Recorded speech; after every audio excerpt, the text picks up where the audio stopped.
let me take you to Parliament. We'll try and return to this conversation shortly. But Kwesi Parker-Wilson is in Parliament for us. Well, over there in Parliament today, the Speaker clashed with the Majority Leader over the admission of a petition by the founder of Unibank, Dr.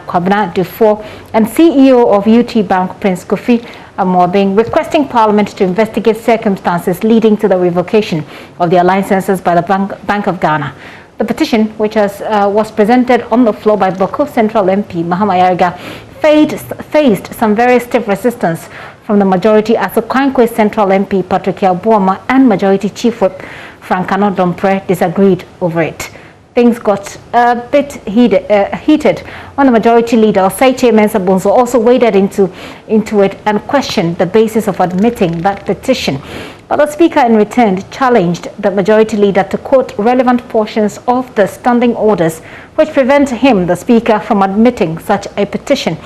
We'll talk to you about the exchanges that went on between the Majority Leader and Alban Bagbin, the Speaker of Parliament. But Kwesi Parker-Wilson is joining me from Parliament right now. Hello, Parker. Hello, Gifty. Good to hear your voice. Certainly it is. Parker, so let's look at the intriguing, dramatic development in Parliament.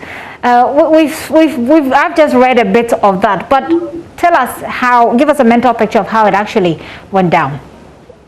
Okay, so Gifty, last Friday, it was advertised that this week, members of Parliament will consider the petition from the two individuals you mentioned, Dr. Duffour and Kofi Amoabeng.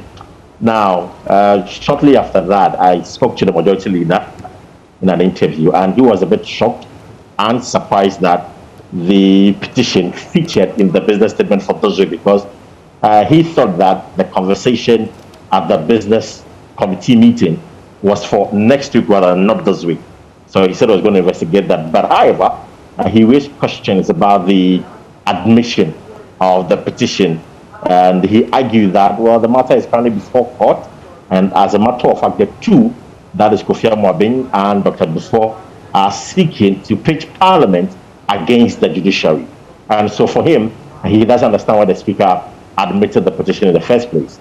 And as a matter of fact, he's going to have a conversation with the Speaker to see the way forward. So yesterday, we were all expecting the petition to be presented to the House, but unfortunately, it wasn't done because Parliament had a lot of issues to deal with. So today on the order paper, it was advertised. So we're waiting for it when the Boko Central MP, Mahama finally presented the petition before the House, read a few of the portions of the petition, and handed over a copy of the petition to the table office. Now, just as he finished, the Kwankwe Central MP, Patrick Yabuama, was the first to raise concern. But unfortunately for him, the standing order upon which he wanted to object was the wrong one. And so the Speaker overruled and asked him to resume his seat and go and look for the proper standing orders to come and challenge the petition, if there is anything like that.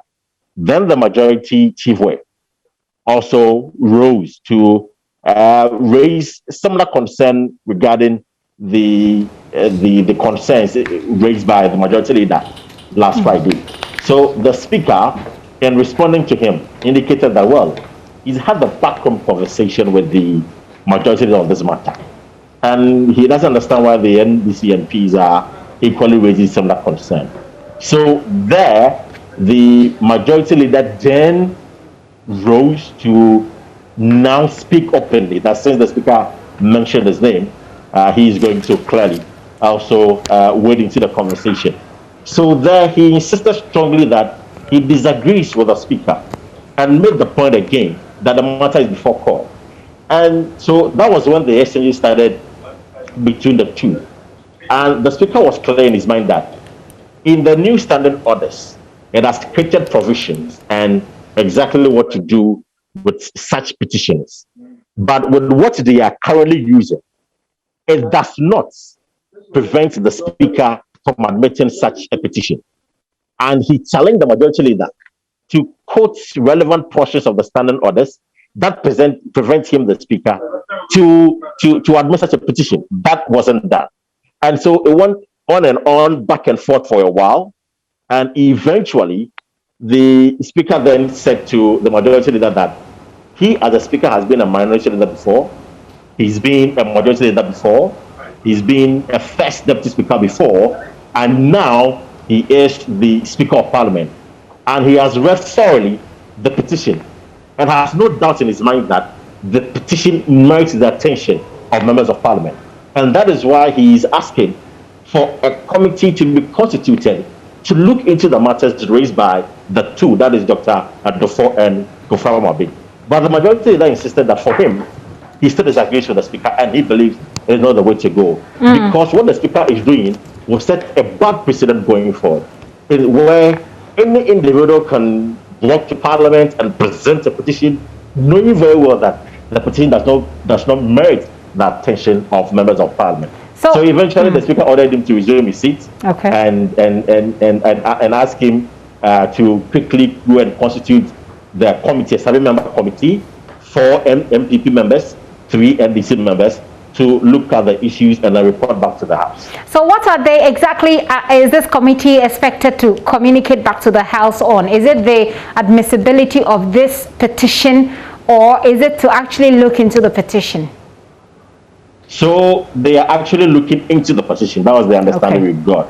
And if you look at the petition, the request is clear. Investigate Bank of Ghana over the revocation of their license and restore SIM. So the question then again is, does Parliament have the powers to restore banking license to these individuals? That is the question we need to get answers from members of Parliament. And so we are waiting patiently for the report by the committee. In fact, the committee, we are told by the Speaker that they need to be in place before Parliament go on recess next week. And when they resume, that is when the committee will present a report to the House. So we are looking at give or take a little over a month issue when the committee will finally be done with the work and present the report to the House. That is when we'll know whether indeed the committee have recommended that Bank of Ghana should restore the license back to them or not. Very interesting development there, Parker. Before you go, what else has been happening on the House? We understand that some approvals have taken place.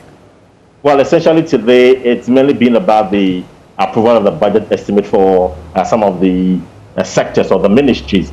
Parliament has approved the budget for the railway sector, railway ministry, the roads ministry, that's roads and highways, and also the transport ministry. So members of that committee were in the House today to debate the budget estimate. Largely, the concern has been that the budgetary allocation for this ministry is insufficient, and that they are asking government to even do more about it in the media review budget. But Haruna Iddrisu has made a very strong point this afternoon that, in fact, he served notice that they are not going to support any attempt by government to cut the road fund. His argument is that the road fund is the reason we have so many uncompleted road projects in the country. And as a matter of fact, government should quickly do the needful by making sure that the road fund is properly catered for. And so the majority leader on the other side agreed with him. And he said that, well, because of this, we have to now increase road tolls to cater for all the concerns being raised by the majority. So largely today has been the budgetary allocation for these committees. Parker, thank you so much. We look forward to the exchange between the majority leader and the Speaker in our later bulletins. Kwesi Parker Wilson is my colleague there, a parliamentary correspondent in Parliament.